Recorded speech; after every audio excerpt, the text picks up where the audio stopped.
페이지 먼저 펴고요.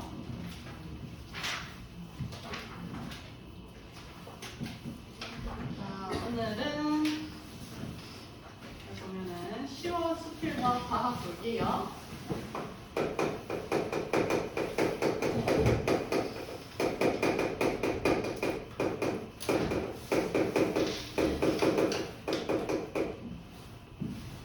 자, 너네들 1학년들이 볼 시는 바로 현대시입니다.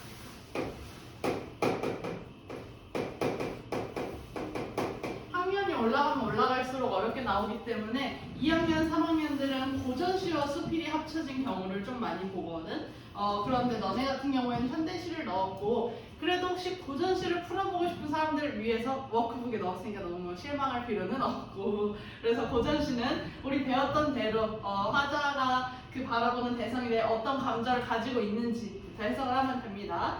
자, 그랬을 때 우리 현대시 언제 했었냐? 1주차 때 했었거든요. 자, 현대시 감상 포인트를 기억하는 사람. 이거 기억하면 나와서 수업해야 되는 거야, 사실은. 뭐였냐면, 우리 그때 뭐라고 했었냐면, 화자는 반드시 뭐가 있다? 바라보는? 그쵸, 대상이 있다. 그렇기 때문에 이 대상에 대해서 이 화자가 어떻게 바라보는지가 중요했었지, 그치? 그래서 우리가 이것을 통해서 감상 포인트를 어떻게 추출을 했었냐?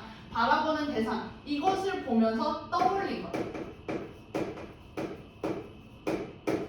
떠올린 것이 무엇이었는지 이것도 체크를 했었고, 그쵸? 그리고 이거에 대해서 화자가 어떤 감정을 가지고 있는지 보면은 됐었습니다.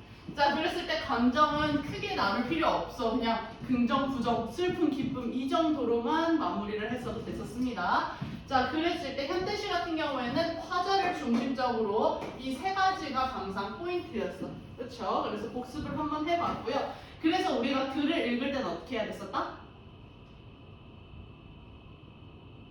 글을 읽을 때?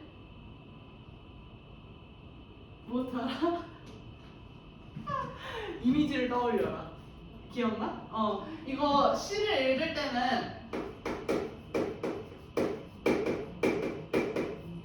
첫 번째 이미지를 떠올릴 거야.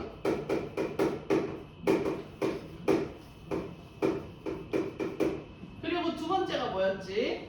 두 번째가 만약에 이미지를 떠올릴 수 없다면은 그 화자가 가지고 있는 감정만 따라갈 것.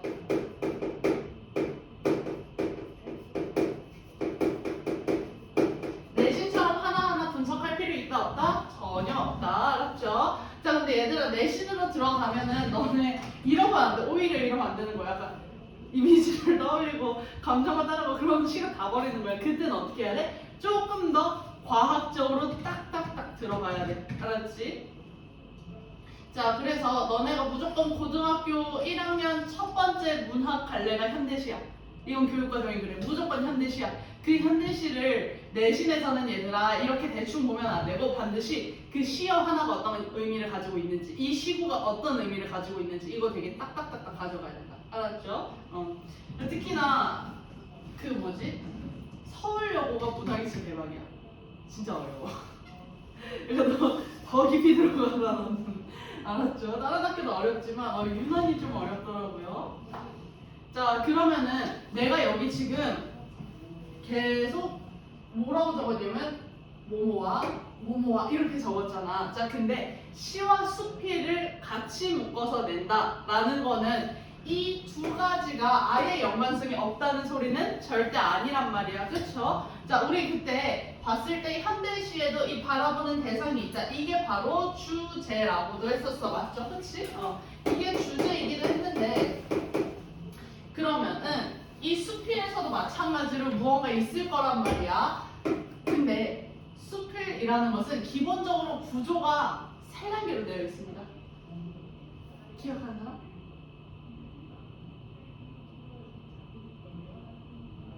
이 세 단계 우린 꿈틀에서부터 봤는데 자, 말하면 이제 알 거야. 화자의 경험, 다시 말해서 체험이라고도 하고요. 여기서부터 무언가 깨닫습니다. 깨달음이 있고요. 이 이후에 교훈이 있어요.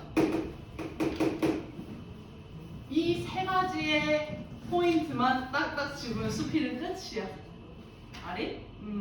자, 그래서 이 세 가지 포인트만 잘 잡으면 된다. 그래서 이 화자가 어떤 본인의 경험을 통해서 아, 난 이렇게 생각을 했다라는 깨달음이 있을 거라고. 근데 이 두 가지를 같이 엮었다는 것은 다시 말해서 두 개가 이 바라보는 대상과 이 깨달음에 대한 주제가 동일할 수 있다는 뜻인 거야. 만약에 이 사람이 여기서 공동체 의식을 강조를 했어.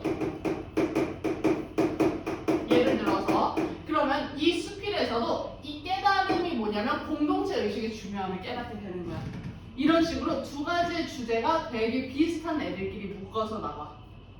그렇기 때문에 사실 이 경험이 있지. 이렇게 나올 수도 있다. 경험이 똑같을 수도 있어. 근데 서로 느낀 게 다를 수도 있어. 단 경험이 다를 수 있지만 똑같이 느낀 거는 같이 갈 수도 있다. 이렇게 나올 수도 있다라는 거. 이해됐니? 어쨌든 간에 두 가지의 공통점과 차이점이 분명히 있어. 그래서 우리는 이것을 뭐라고 할 거냐? 공차라고 할 겁니다.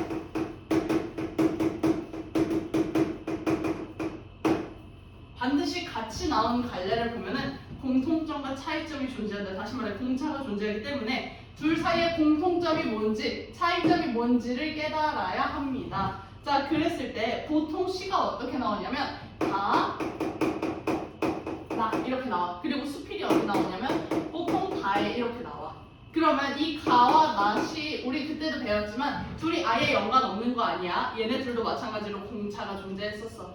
자, 그러면 거기에 더불어서 얘까지 공차가 존재한다는 점인데 그러면 분명히 지문이 3개야. 근데 보기는 2개밖에 없단 말이야.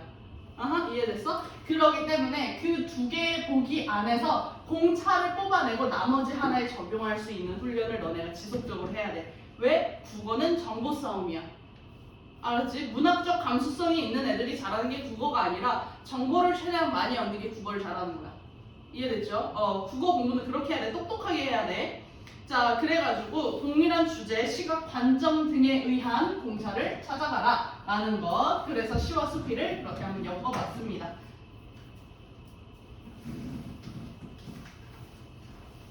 자, 그러면 36쪽 말고 37쪽 한번 볼게요.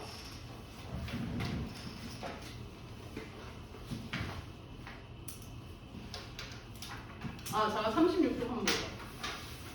36조의 가, 나는 시야. 둘 다 시고 다 같은 경우가 이제 수필로 나온 겁니다. 그렇게 알아둔 상태에서 뒤로 다시 넘어가서 37쪽에 2번과 3번을 봐야겠네요.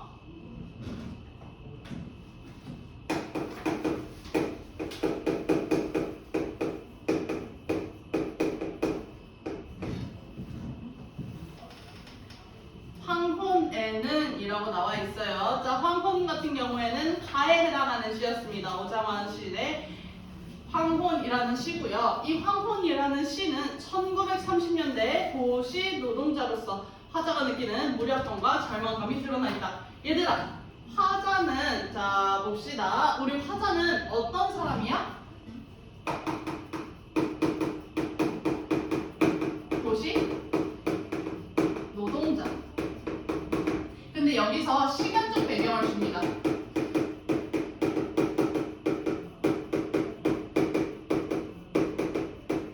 시간적 시대적 배경이 언제냐? 1930년대고요.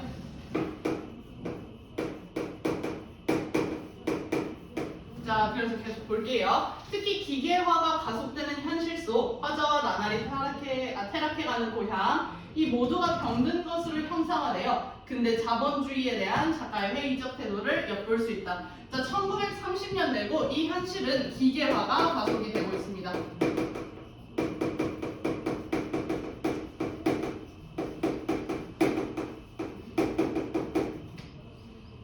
자, 그리고 이 화자가 바라본 대상이 뭐냐면 바로 이 현실 그 자체야. 화자가 바라본 대상은요, 쇠퇴해가는 고향.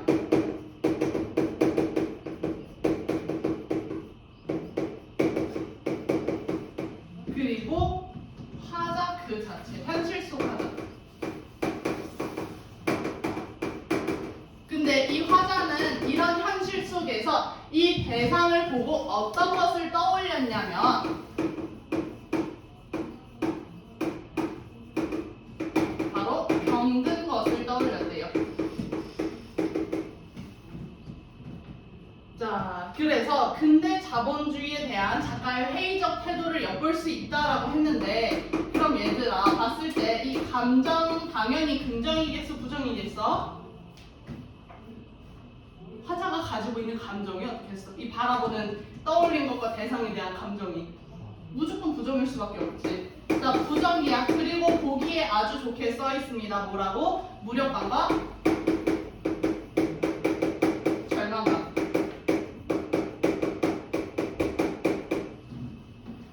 자, 그래서 이런 현실 속에 살고 있는 거예요, 화자는. 자, 실제로 1930년대 그 일제강점기 시기에 원래 우리는 이전에 농촌 사회였는데 일본에서 그 중국으로 넘어가는 발판으로 우리나라에 수많은 공장을 세우기 시작했어.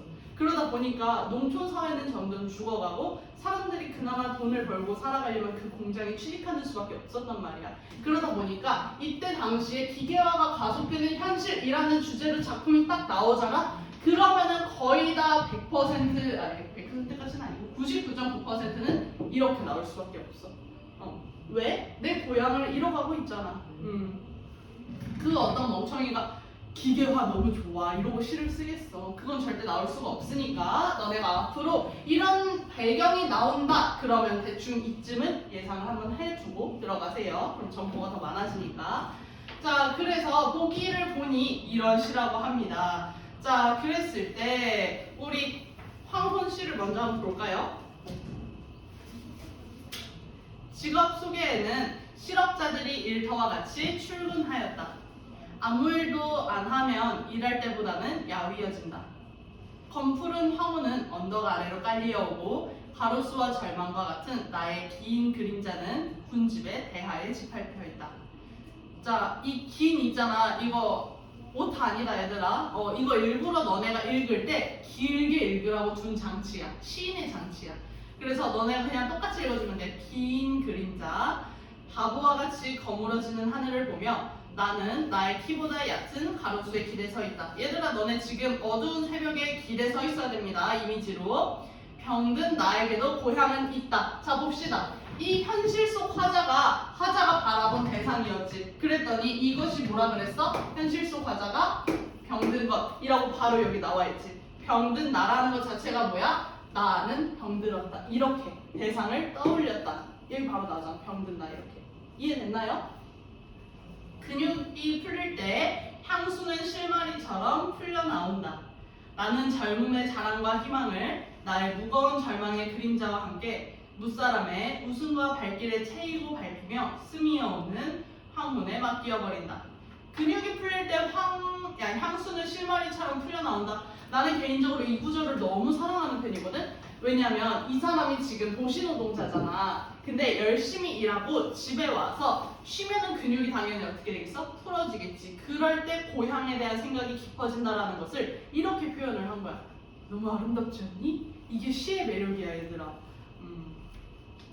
자, 그래서 자랑과 희망을 함께 황혼에 맡겨 버렸습니다.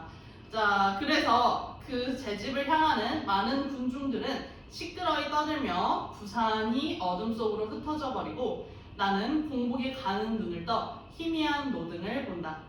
띄엄띄엄 서 있는 포장도로 위에 잎새 없는 가로수도 나와 같이 공허하구나. 지금 얘들아 이 이미지를 떠올렸을 때 구체적으로 떠올리지 않아도 대충 어떤 느낌이야? 지금 너무나 공허한 느낌이 클 거야. 그치? 뭔가 비어있는 느낌이 굉장히 큽니다. 고향이여, 황혼의 저자에서 나는 아리따운 너의 기억을 찾아 나의 마음을 전서고와 같이 날려보낸다. 정든 고삿, 썩은 울타리, 늙은 압의 하얀 상투에는 몇나절에 때묻은 회상이 맺혀있는가. 우거진 송림 속으로 곱게 보이는 고향이여, 병든 학이었다. 너는 날마다 야위어가는. 자, 지금 고향을 뭐라고 부르고 있어? 너라고 부르고 있어. 근데 그런 너가 어떻대? 과거에는 아리따웠어. 그리고 그치만 지금은 어때? 날마다 야위어가고 있어. 자, 여기 한번 볼까요? 쇠퇴해가는 고향을 대상으로 삼았단 말이야. 이 화자는 이것도 마찬가지로 어떻게 표현하고 있어? 병들었다라고 표현을 하고 있는 구절 확인이 되고 있죠. 자, 그리고 어디를 가도 사람보다 일 잘하는 기계는 나날이 늘어나고, 자, 이 기계화가 가속되는 현실 속에 화자가 끄집어내고 싶었던 게 바로 뭐였어? 근데 자본주의였단 말이야. 그러니 기계가 나날이 늘어가고 나는 병든 사나이, 다시 화자가 병든 것이라고 표현이 되고 있죠. 야윈 손을 들어 오랫동안 타태와 무기력을 극진히 어루만졌다. 어두워지는 황혼 속에서 아무도 보는 이 없는, 보이지 않는 황혼 속에서 나는 힘없는 분노와 절망을 묻어버린다. 마지막에 이 힘없는 분노와 절망, 이 분노랑 절망이라는 그런 부정적인 감정이 안 그래도 힘이 없는데 이걸 묻어버린대. 다시 말해서 뭐야? 무력감과 절망감이라는 감정이 대놓고 드러난 구절입니다. 자, 이거 왜 정보 싸움이라 그러겠어? 내가 지금 보기를 통해서 이 시를 전부 다 정리를 하고 있잖아.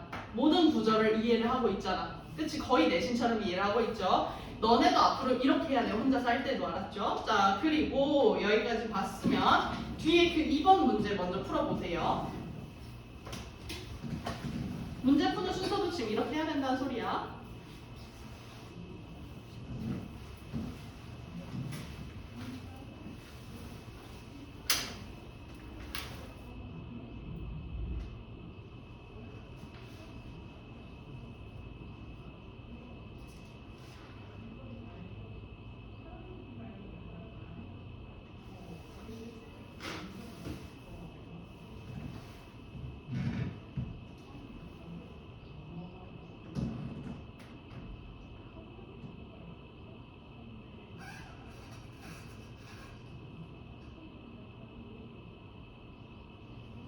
풀어봤지.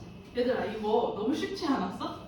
왜? 사실 굳이 그렇게 깊게 들여다볼 필요도 없었어. 왜냐하면 이번에 뭐라고 돼 있냐면 근대 자본주의를 지향하는 작가의 태도를 확인할 수 있군이라고 했는데 이거 일부러 너네 어휘를 실력을 점검하려 하는 거거든. 지향과 지양은 무슨 차이가 있을까?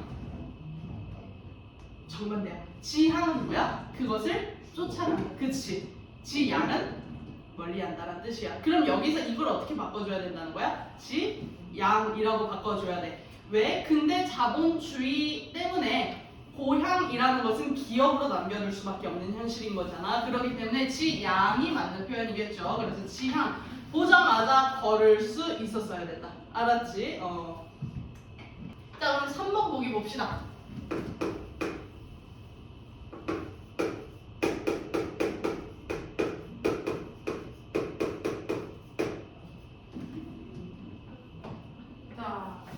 문학은 종종 집단 속에 놓인 개인의 모습을 통해 공동체적 삶을 드러낸다. 야, 이거 보기 뭐 말해주는 거냐면 지금 공동체 의식을 썼네. 공차가 존재한다는 것을 여기서 알려주고 있는 겁니다. 자, 이 전체적인 지문에 공차 주제가 무엇이냐, 공통점과 차이점을 다룰 주제라는 것은 결국에 뭐냐, 개인의 모습을 통해 공동체적 삶을 드러내고,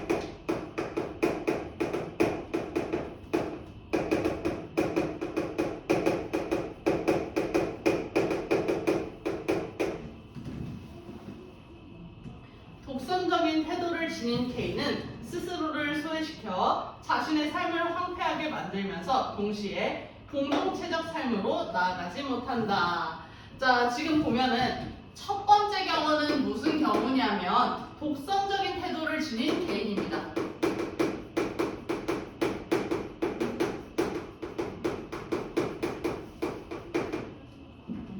이 개인은 스스로를 소외시키는 사람이에요. 앞으로 나아갈 수 있다 없다? 앞으로 나아갈 수 없다. 공동체적 삶을 만들 수 없다. 자, 그러면 두 번째는 무엇이냐? 그러나 정서적 공감을 바탕으로 연대하는 개인은 서로에게 기대면서 집단 속에서 완성되며 공동체적 삶을 이룩하게 된다. 자, 보면은 정서적 공감을 바탕으로 하는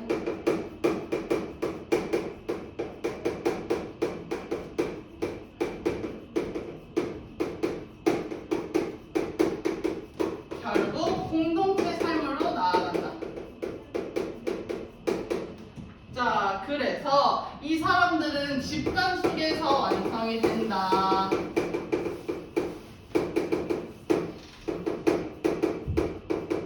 얘들아 1번, 2번 이렇게 나왔어. 그러면 봐봐. 전체적인 공차 주제에서 공통점은 뭐겠어? 개인의 모습을 통해 공동체적 삶을 조명한다라는 것이 이게 바로 공통점이야. 이게 바로 공통점이라면 이 1번, 2번과 관련된 부분이 뭐가 된다고?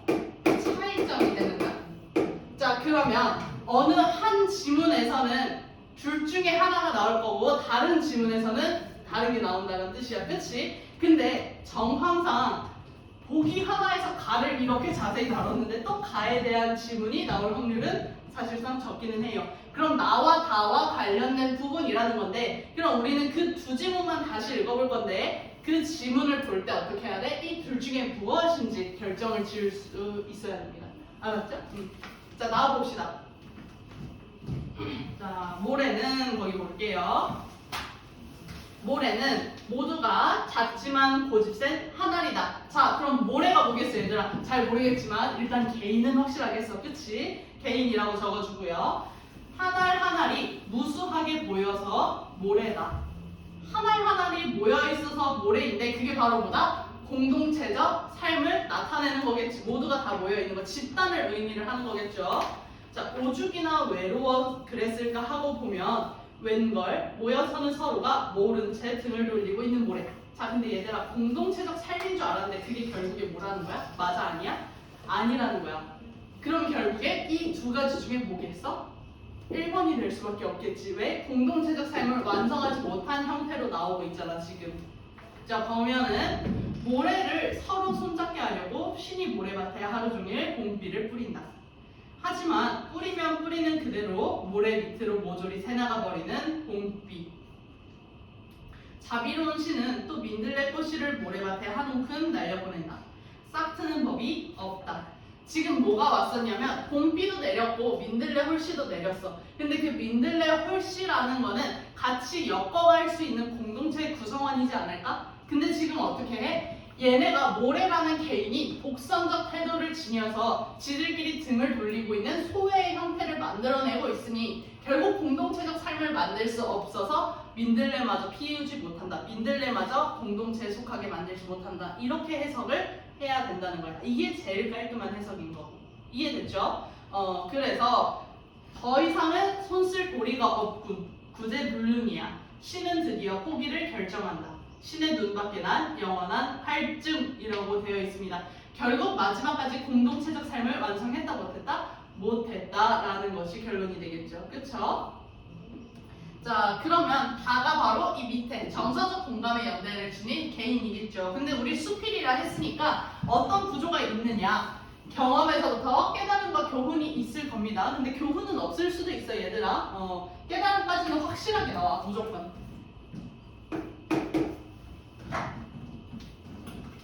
여러 사람이 맨살 부대끼며 오래 살다 보면 어느덧 비슷한 말투, 비슷한 욕심, 비슷한 얼굴을 가지게 됩니다. 서로 바라보면 거울 대한 듯 비슷비슷합니다. 자기가 다른 사람과 비슷하다는 사실, 여럿 중에 평범한 하나에 불과하다는 사실은 대부분의 사람들이 못마땅하게 여깁니다. 기성품처럼 개성이 없고 값어치가 훨씬 떨어지는 것으로 받아들입니다. 개인의 세계에 살고 있는 우리들의 당연한 사고입니다. 그러면 다른 사람과 조금도 닮지 않는 개인이나 탁월한 천재가 과연 있는가? 물론 없습니다. 있다면 그것은 외형만 그럴 뿐입니다. 다른 사람과 아무런 내왕이 없는 순수한 개인이란 무인도의 로빈슨 크루소처럼 소설 속에나 있는 것이며, 천재란 그것이 어느 개인이나 순간의 독창이 아니라 오랜 중지의 집성이며 협동의 결정임을 우리는 알고 있습니다. 자, 얘들아, 그 천재란 오랜 중지의 집성이며, 난 이 구절을 너무 사랑해. 오늘 사랑하는 게 너무 많네. 자, 왜냐면은 결국 천재도 우리가 생각하기엔 뭐야? 그 개인이 혼자서 뛰어난 거라고 생각을 하지. 보통은 남들과 다른 혼자서 뛰어난. 하지만 여기서 뭐라 그래? 오랜 중지의 집성. 다시 말해서 여러 사람의 지혜가 모여 있어서 그 사람의 지혜가 만들어졌다는 뜻인 거야.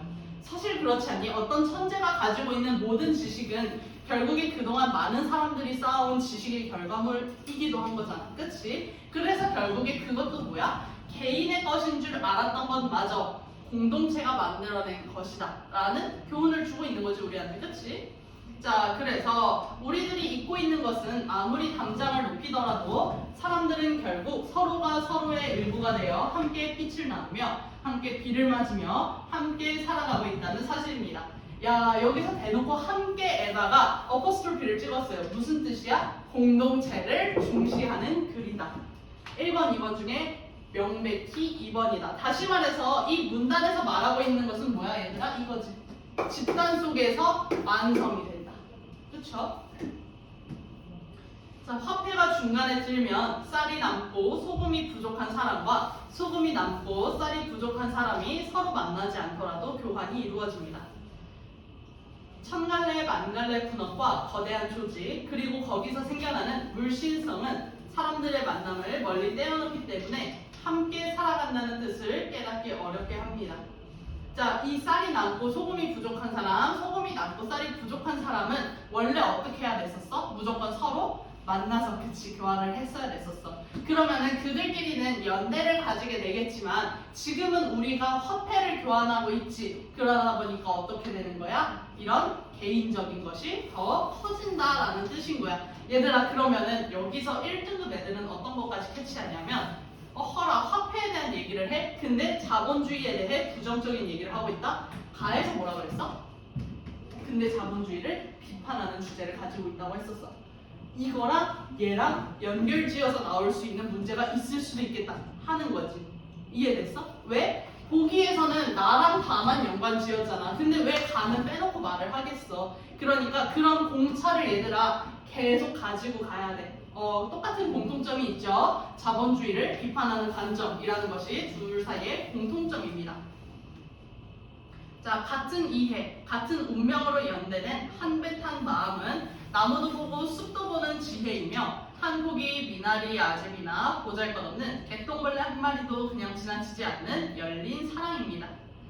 한 그루의 나무가 되라고 하면 나는 산봉우리의 낙낙 장송보다도 수많은 나무들이 합창하는 숲속에 서고 싶습니다. 내가 혼자 잘난 나무가 아니라 그냥 많은 나무들 가운데 하나가 되고 싶대요. 하늘의 물방울이 되라고 한다면 저는 단연 모두가 모여있는 바다를 선택하고 싶습니다. 그리하여 가장 많은 사람들이 모여 사는 바다를 나지막한 동네에서 비슷한 말투, 비슷한 욕심, 비슷한 얼굴을 가지고 싶습니다. 다시 말해서 혼자 특출나지 않고 어떻게 하겠다? 다같이 살아가는 그런 형태를 만들겠다라는 것입니다.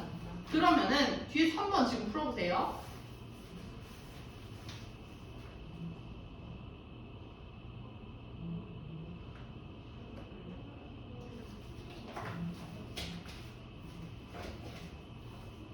그래서 지금 3번 빨리 푸는 방법 알려줄게. 뭐냐면 나는 뭐뭐고 다는 뭐뭐다의 형태지 문제가. 그럼 이거 어떻게 해야 되냐면 너네가 나랑 다 중에 더 쉬웠던 거를 하나 골라. 그리고 선지에서 나가 더 쉬웠다 그러면 나만 읽어. 그럼 OX를 치는 거야. 그리고 나서 X인 부분만 다시 보면 되겠지. 이해됐어? 그게 제일 빨리 읽는 방법이야.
형준이 풀어봤어?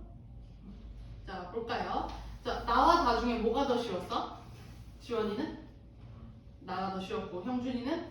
나가 더 쉬웠어? 가연이는?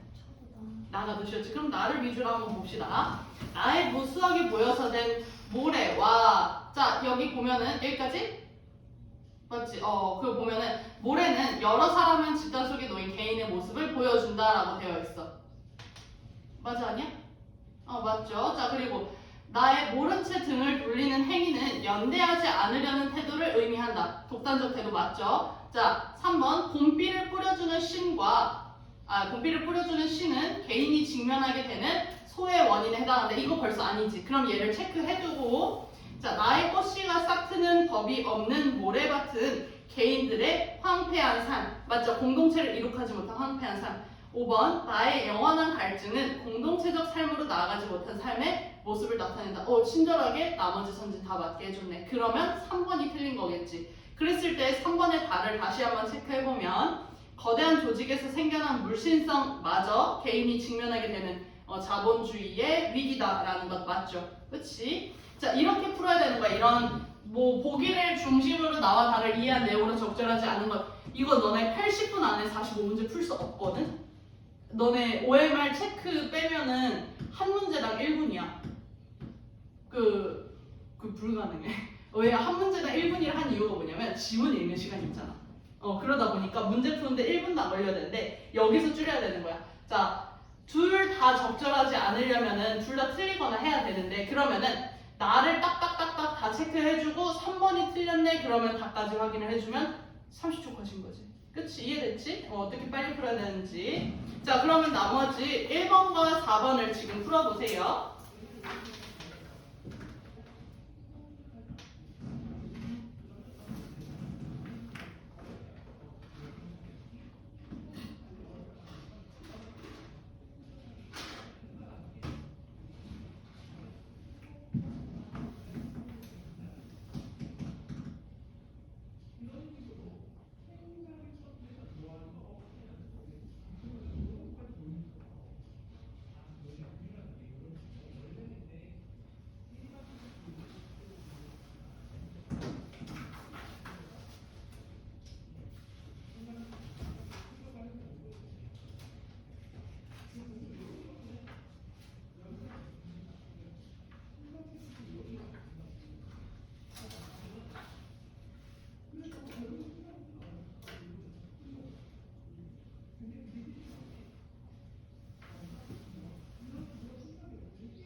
자, 1번 봅시다. 1번에 가에서 다에 대한 설명으로 적절하지 않은 것은 했을 때 얘들아 지금 3번이 정답이거든요. 근데 우리 3번 한번 볼까?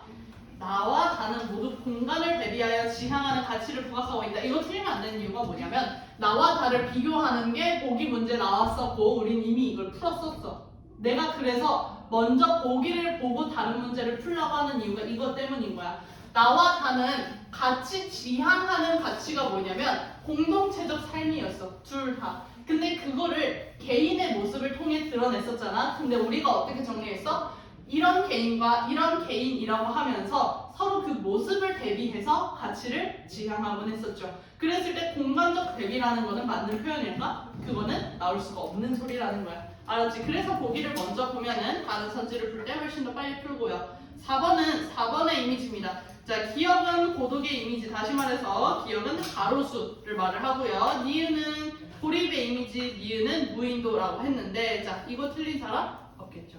그쵸? 고독과 고립의 이미지 이거 쉬웠으니까 넘어가도록 할게요.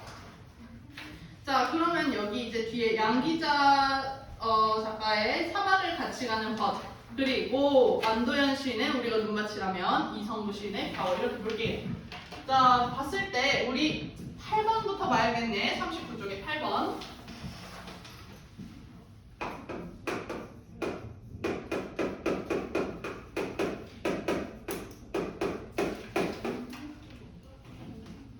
자, 이성무의 벼 한번 봅시다. 벼의 속성을 민중과 연결시켜 희생과 인내를 통해 고난에 대응하는 민중의 강인한 생명력을 보여주고 있다. 자, 이거 말해주고 있네요. 지금 벼는 뭐냐면 벼가 바로 화자가 바라본 대상이야. 자, 그랬는데 이거를 보면은 지금 이 벼의 속성을 연결시켜서 희생과 인내를 통해 고난에 대응하는 민중의 강인한 생명력을 보여주고 있다. 다시 말해 떠올린 것은요.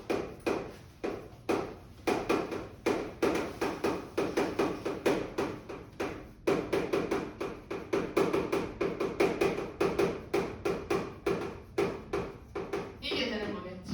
그치? 자, 그리고 이 가운데는 뭐가 있었냐? 바로 벼의 속성을 이 민중과 이렇게 연결시켜서 희생과 인내를 통해 고난에 대응하고 이것이 이렇게 된다라는 구조 이해됐죠? 자, 그리고 이를 통해 고통스러운 현실의 분노와 절망을 느끼면서도 자신의 내면을 다스리고 서로 단결하는 공동체 의식을 보여주고 있는 것이다. 자, 그러면 이 대상과 떠올린 것에 대한 감정은 이것에 대한 감정은 뭐라고 되어 있냐면 분노와 절망입니다. 다시 말해서 부정이야 긍정이야? 무조건 부정이야. 절망, 분노. 근데 그러면서 이끌어낸 주제 의식이 있겠죠. 주제 의식은 무엇이냐? 바로 내면을 다스리고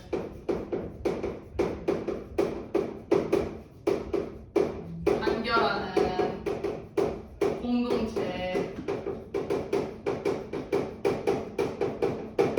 의식입니다. 내가 의도한 건 아니지만 어쩌다 보니 이번 교재 5주차에서는 공동체 의식만 주구장창 보고 있어요. 자, 보면은 이걸 통해서 벼를 먼저 봅시다. 자, 38쪽에 다 지문을 보면요. 벼는 서로 어우러져 기대고 산다. 자, 햇살이 따가울수록 깊이 익어 스스로를 아끼고 이웃들에게 절을 맡긴다. 다시 말해 기대고 산다. 얘들아, 벼를 보고 뭐를 떠올린다 그랬어? 민중을 떠올린다 그랬어. 그럼 얘들아, 벼를 민중으로 바꿔서 생각을 해봐봐. 민중들은 서로 어우러져서 기대고 살고요. 햇살, 다시 말해서 고난이 있어도 스스로 내면을 다스리며 자기 자신을 가꾸고 이웃들끼리 서로 단결한다 라고 해석이 되는 파트지. 그치? 자, 두 번째, 서로가 서로의 몸을 묶어 더 튼튼해진 백성들을 보아라. 죄도 없이 죄지어서 더욱 불타는 마음들을 보아라. 벼가 춤출 때 벼는 소리 없이 떠난다. 여기 보면 강인한 생명력이라는 부분이 딱 눈에 띄고요. 벼는 가을 하늘에도 서러운 눈 씻어 맑게 다스릴 줄 알고 바람 한 점에도 제 몸에 노여움을 담는다. 저의 가슴도 더운 줄을 안다. 자, 서러운 눈 씻어 맑게 다스릴 줄 알고 다시 말해 뭐야? 내면을 다스린다 라는 것. 벼가 떠나가며 바치는 이 넓은 사랑, 쓰러지고 다시 일어서서 드리는 이 피 묻은 그리움, 이 넉넉한 힘. 자, 그래서 지금 보면은 계속 어떻게 하고 있어? 이 희생과 인내를 하면서 고난에 대응하고 마지막에 강인한 생명력과 모든 사람들끼리 단결하며 공동체 의식을 키우고 있는 구조로 끝내고 있는 거죠. 그치? 자, 시는 이렇게 간단하게 구성이 되어 있습니다. 그러면은 지금 8번 한번 풀어보세요.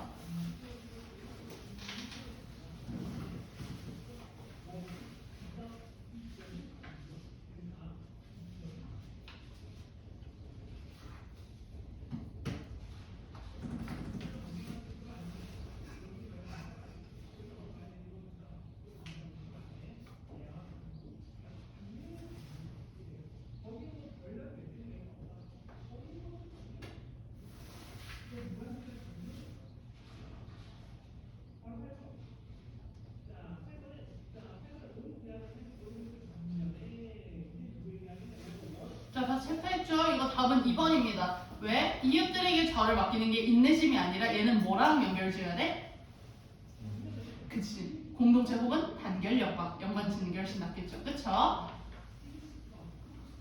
자, 그러면은 나머지는 보기가 없나라고 했을 때 7번 한번 봅시다. 보기가 있기는 있어요. 근데 얘는 뭐냐면 가를 보기와 같이 구조화할 때라고 되어 있어. 그럼 대충 구조를 우리가 알고 넘어가면 좋은데 학창시절과 학창시절 이후에 경험이 있었고요. 그를 통한 깨달음이 있었대요. 얘들아, 경험과 깨달음에 밑줄 쳐야지.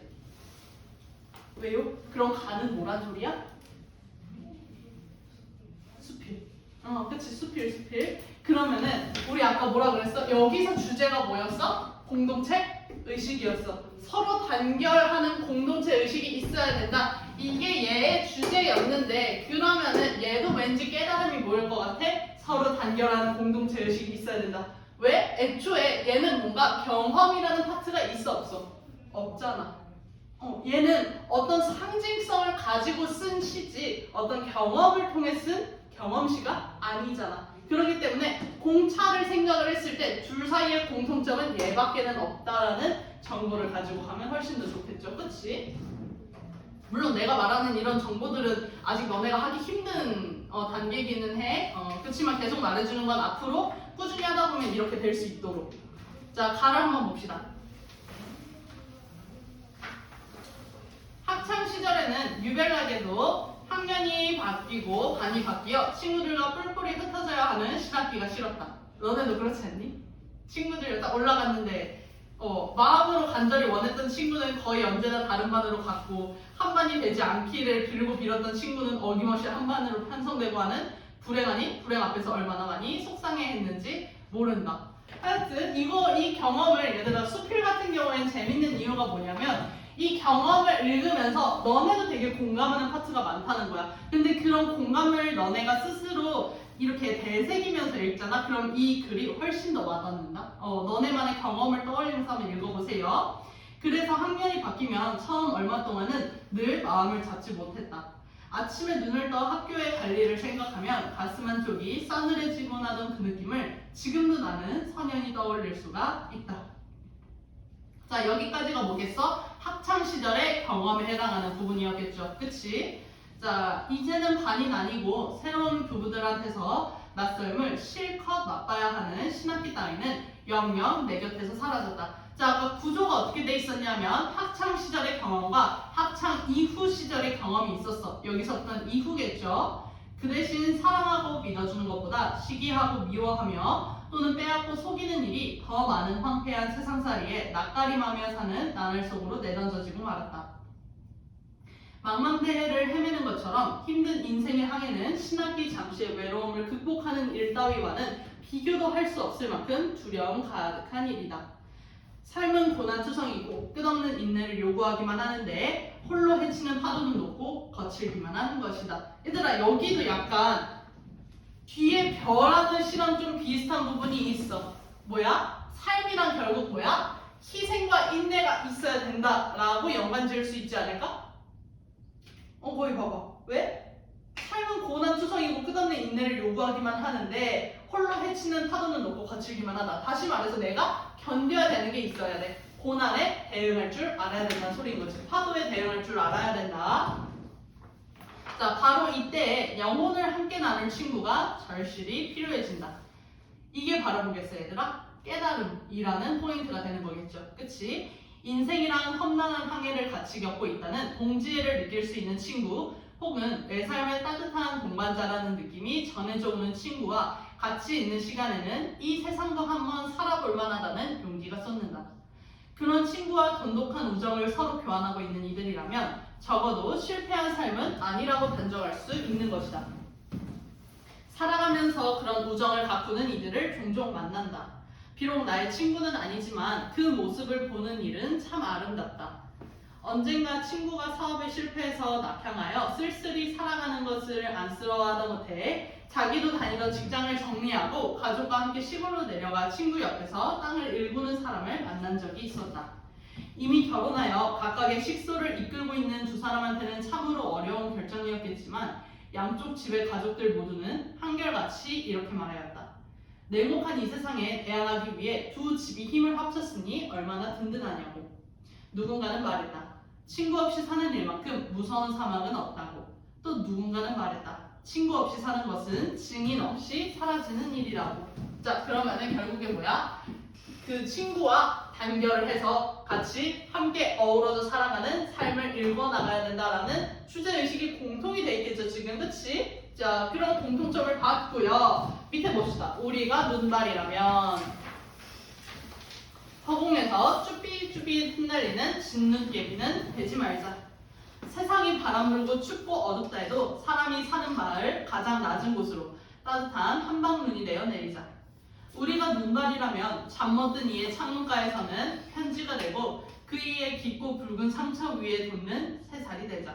얘들아, 이거 아무런 보기가 나와 있지 않은 이유가 뭐냐면 가와 다를 섞어라 이 소리밖에 안 되거든. 그거 봐봐. 그러면은 허공에서 쭈삣쭈삣 흩날리는 진눈깨비 되지 말자. 개인적 삶을 살지 말고 세상이 바람 불고 춥고 어두운 고난이 있어도 사람이 사는 곳으로 따뜻하게 내리자. 사람과 함께 살자. 다시 말해 마지막에 편지가 되고 깊고 붉은 상처 위에 돋는 새살이 되는 그런 배려하는 공동체 의식을 지니고 살자. 개인적인 삶을 살지 말자가 되는 거죠. 결국 가와 나와 다 모두 다 뭐가 있는 거냐면 지금 봐봐.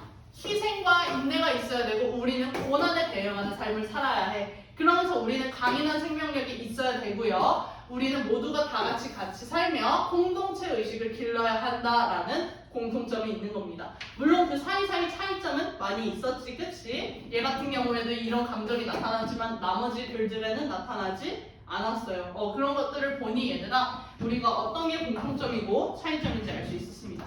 그럼 7번 먼저 풀어보세요. 지금 7번만 풀어보세요.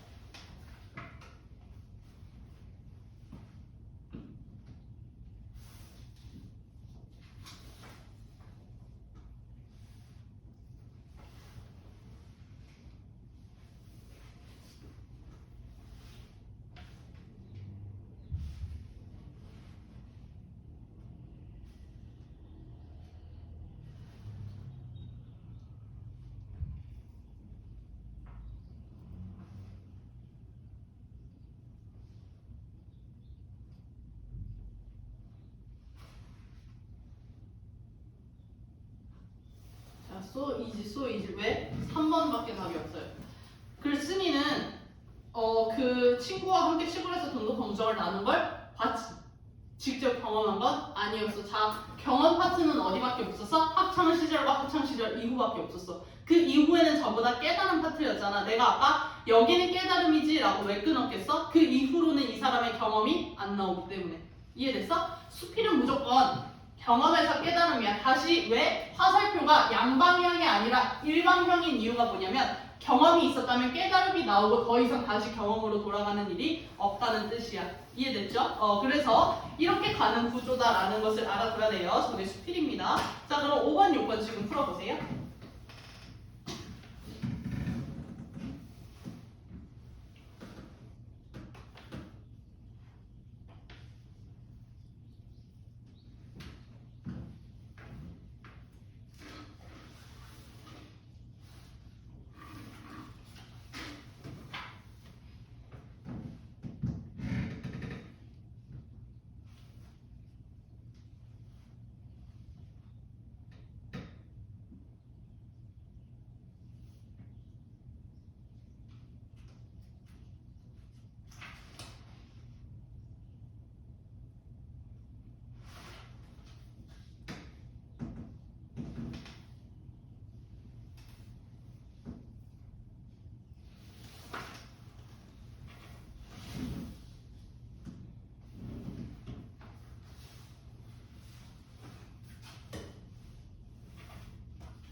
풀어봤죠? 우리 보면은 5번은 4번이고 6번은 5번입니다.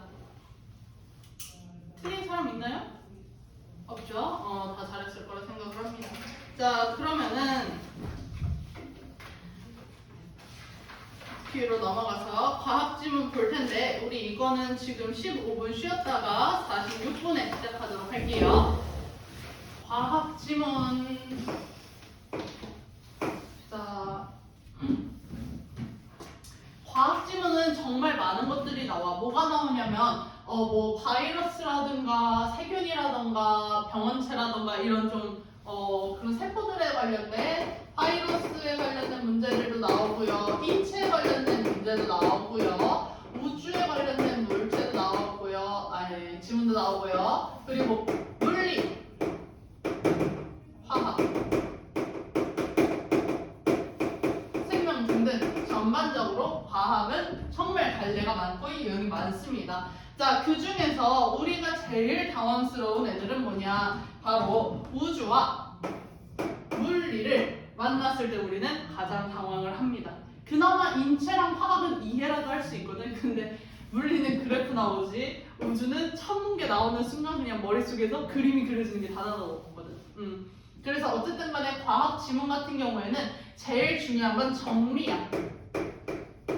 정리가 제일 중요하고요. 이 정리를 해 나가면서 너네가 마찬가지로 개념을 이해하고 적용을 해야 하는 훈련이 있는 거야. 알았지? 그래서 무조건 정리부터 응용, 그리고 적용의 단계까지 나아가야 한다라는 것. 자, 그러면은 한번 봅시다. 거기 40쪽에 인체는 70%가 수분이다. 거기 한번 볼게요. 인체는 70%가 수분이다. 수분은 인체 세포를 유지하고 세포가 일을 하면서 생성하는 여러 가지 노폐물을 배출하는 데 관여한다. 자, 인체 안에는 수분이 있습니다. 이 수분이 하는 일, 첫 번째는 뭐냐면 바로 세포 유지고요. 두 번째가 노폐물 배출입니다.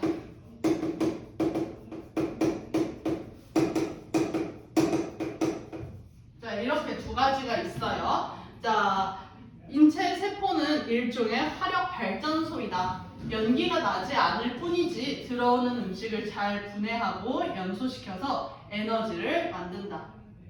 몸은 이 에너지를 이용하여 축구도 하고 달리기도 한다. 자, 화력 발전소가 뭐야, 얘들아? 말 그대로 불로 태우는 힘이야. 그래서 어떻게? 태우고 그걸 연기로 내는 과정에서 에너지가 발생하고 그걸 갖다 쓰는 게 화력 발전소지. 그치? 근데 우리 몸도 어떻대? 음식이 들어와. 그럼 이거를 분해를 해. 불 지피는 것처럼 연소를 시키면서 그 가운데 나타나는 에너지들을 우리가 쓰고 있다는 거죠. 그치? 그래서 너네가 축구하고 달리기 하는 건 이게 전부 다 연소시킬 때 나오는 에너지를 이용을 하는데 이때 여러 가지 노폐물이 발생을 합니다. 우리 이 노폐물들을 인체 밖으로 내보내야 하는데 그래야만 몸이 늘 일정한 상태, 즉 항상성을 유지하게 된다. 자, 노폐물을 배출해야 하는 이유가 뭐냐면 항상 유지를 하는 항상성 때문입니다. 자, 노폐물을 몸 밖으로 내보내는 역할은 주로 심장이 한다라고 되어 있어요. 자, 어쨌든 간에 우리 이 노폐물이 발생을 할 때 기능을 해주는 것이 바로 심장이 하는 일이다라는 것. 자, 그러면은 얘들아, 우리가 여기서 또 궁금증 삐용 하고 넘어가야 돼. 뭐냐면 그러면은 심장은 노폐물을 배출하는 역할을 한다 그랬는데 그럼 얘도 수분으로 노폐물을 배출하려나? 라는 질문이 있어야 되는 거야. 왜? 지금 글의 흐름이 어떤데? 인체 몸은 수분으로 이루어졌고 수분이 노폐물 배출을 한다고 했어. 왜? 항상성 유지를 위해. 그리고 그 노폐물 배출은 주로 심장이 한다라고 했으면 당연히 돌아가서 어떻게 돼야 돼? 그럼 심장도 수분으로 노폐물 배출을 하려나? 이렇게 구조가 이어져야 된다고. 그래야 다음 문단이 첫 번째 문단하고 잘 이어집니다. 자, 그랬을 때 심장의 주 역할은 노폐물을 걸러내어 오줌으로 내보내는 것이다. 맞네. 수분으로 내보내네요. 이 일이 진행되는 곳은 네프론이라는 장치인데 심장 하나에 100만 개 정도가 있다라고 합니다.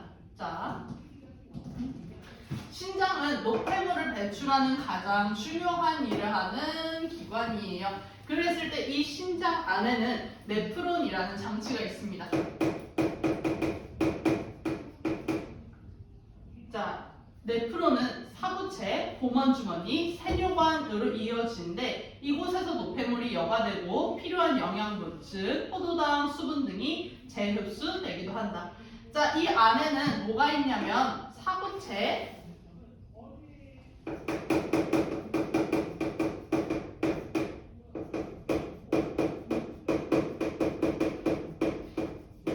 그리고 세뇨관.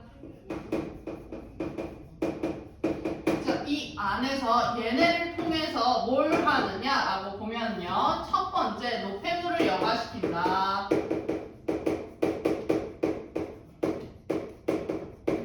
두 번째, 필요한 영양분 재흡수를 도와준다. 자, 포도당은 100% 재흡수되는데 당이 재흡수되지 않고 소변에 섞여 나오면 당뇨병을 의심해 볼 수 있다. 그래서 우리 당뇨병 환자들은 오줌 색깔이 굉장히 다른 거 알아? 그 왜 당뇨병 있는 사람들은 단 거를 먹으면 안 된다 그러잖아. 특히 콜라 같은 거 진짜 안 되거든? 왜냐면 이 사람들은 이뇨작용이 남들보다 훨씬 빨라.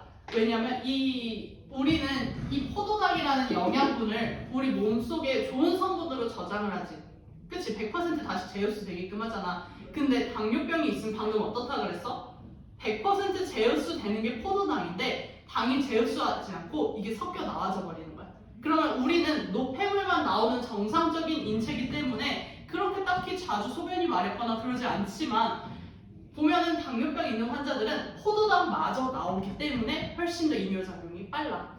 그래서 그 사람들은 콜라를 마시면 우리는 그냥 그 안에 있던 노폐물만 배출하면 되는데 이 사람들은 뭐야? 당까지 다 배출을 해야 되는 거야. 그렇기 때문에 훨씬 더 화장실 자주 갈 수밖에 없고 소변 색깔이 안 좋을 수밖에 없는 거죠. 자, 몸 안의 수분량에 따라 수분을 재흡수하는 양이 결정되므로 몸 안에 수분이 적으면 배출하는 수분의 양을 줄인다.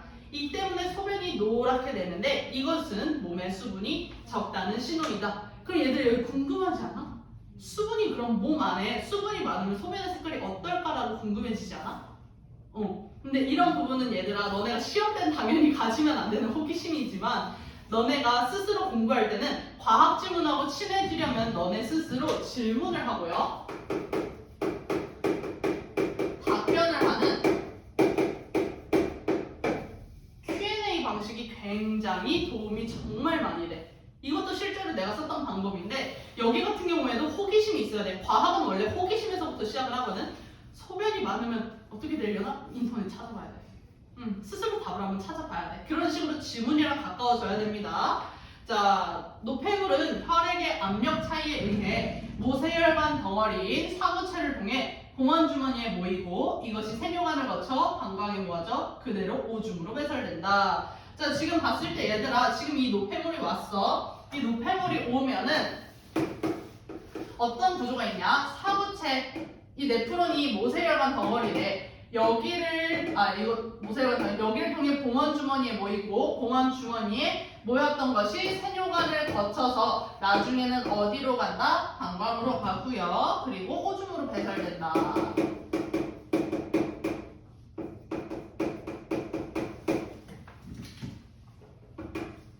이런 구조를 가지고 있대요. 노폐물 배출은. 자, 그래서 물론 분자량이 큰 세포나 단백질 등은 그대로 혈액 속에 남아있다. 그럼 다시 말해서 어디 남아있다는 거야? 혈액 속에 남아있다는 것은 사구체에서 봉원주머니로 넘어간다? 안 넘어간다? 안 넘어간다. 왜? 얘는 모세혈관 덩어리라며. 그럼 이 이상의 단계로 넘어가지 않는다라는 소리인 거지. 그치? 자, 이때 노폐물뿐만 아니라 인체에 필요한 무기염류, 아미노산, 물 등도 혈액의 압력에 의해 봉원주머니로 나온다. 자, 근데 노폐물이 이렇게 나오는 건 당연한데 조금 이상한 것도 있어. 뭐야? 우리에게 필요한 것들. 자, 필요한 성분이 있잖아.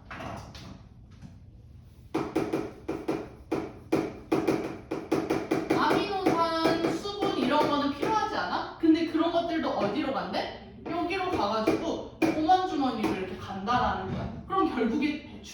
과정이지 않을까? 그치? 자, 그래서 보먼주머니에 모인, 여기 모인 물질 중에서 필요한 것은 세뇨간에서 다시 모세혈관 속으로 들어간다라는 거야. 이해됐나요? 무슨 뜻이냐면 노폐물은 내려가. 필요한 성분은 재흡수가 돼. 자, 다시.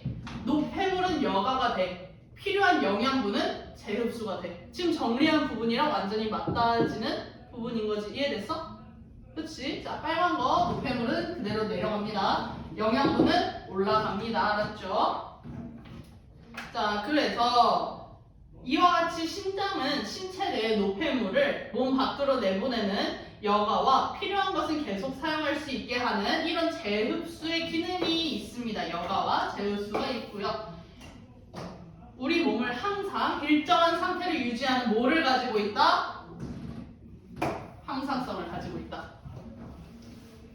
이러한 중요한 역할을 하는 심장에 이상이 생기면 우리 몸은 중대 위기에 봉착한다라고 되어 있습니다. 자, 당연히 얘들아 너무 중요해 보이잖아. 지금 이 기능이 제대로 안 되면 위험하겠죠. 심장 기능에 이상이 생기면 인체에 여러 가지 문제가 생긴다. 우선 노폐물이 걸러지지 않고 농도가 높아짐으로써 세포가 제대로 작용을 하지 못하게 되고 얼굴이 붓는 증상에서부터 심장이 제 기능을 못하는 심부전증의 단계까지 이른다. 이러한 경우 생명이 위험해진다. 자, 봤을 때 우리가 만약 심장이 없다면 어떻게 될까?